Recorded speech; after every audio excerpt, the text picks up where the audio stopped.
টাকা দিয়ে যারা নেতৃত্ব কেনে, ভোট কেনে, তাদের আদর্শ হয় তারা কালোবাজারি।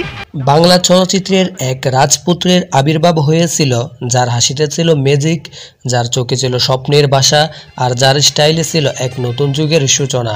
তার নাম হলো সালমান শাহ।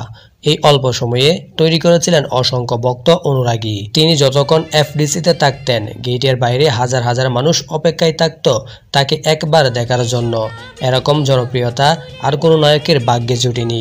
সালমান শাহ সর্বমোট 27টি চলচ্চিত্রে অভিনয় করেছিলেন এবং সবকয়টি ছিল ব্যবসা সফল চলচ্চিত্র। এতক্ষণ শুনছিলেন শিরোনাম, এখন শুনবেন বিস্তারিত। সালমান শাহ এর জন্মসাল। সালমান শাহ 1971 সালে 19 সেপ্টেম্বর জন্মগ্রহণ করেন সিলেট শহরের দারিয়াপাড়স্থ তার নানার বাড়িতে।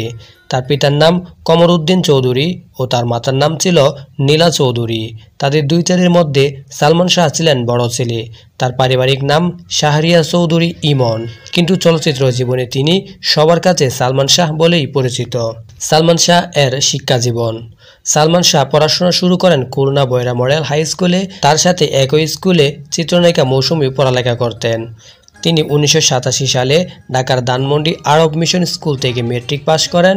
পরে তিনি আদমজী ক্যান্টনমেন্ট কলেজ থেকে ইন্টারমিডিয়েট ও ধানমন্ডির মালেকা সায়েন্স কলেজ, বর্তমানে যার নাম রয়েছে ডক্টর মালিকা বিশ্ববিদ্যালয় কলেজ থেকে বিকম পাশ করেন। সালমান শাহ এর অভিনয় জীবন।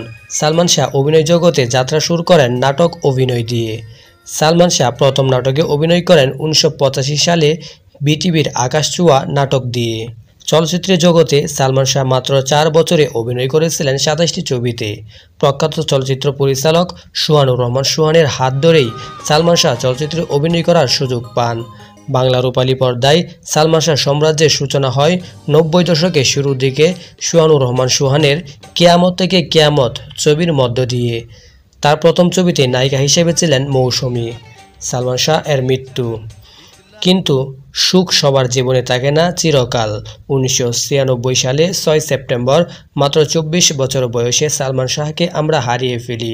তার মৃত্যুর জন্য দায়ী করা হয় তার স্ত্রীকে, কারণ ঢাকার ইস্কাটনে তার নিজ বাসভবনে সিলিং ফ্যানের সাথে ঝুলন্ত অবস্থায় উদ্ধার করা হয়। ময়নাতদন্তের প্রতিবেদনে আত্মহত্যা বলে উল্লেখ করা হলেও তার মৃত্যু নিয়ে রহস্য থেকে যায়। সালমান শাহ মৃত্যুর জন্য অনেকেই তার স্ত্রী সামিরাকে দায়ী করেছিলেন। পরবর্তীকালে সালমানের পরিবারের পক্ষ থেকে স্ত্রী সামিরা ও আরও 10 জনকে আসামি করে মামলা দায়ের করা হয়। আজকের ভিডিওটি এই পর্যন্তই। দেখা হচ্ছে নেক্সট কোনো ভিডিওতে।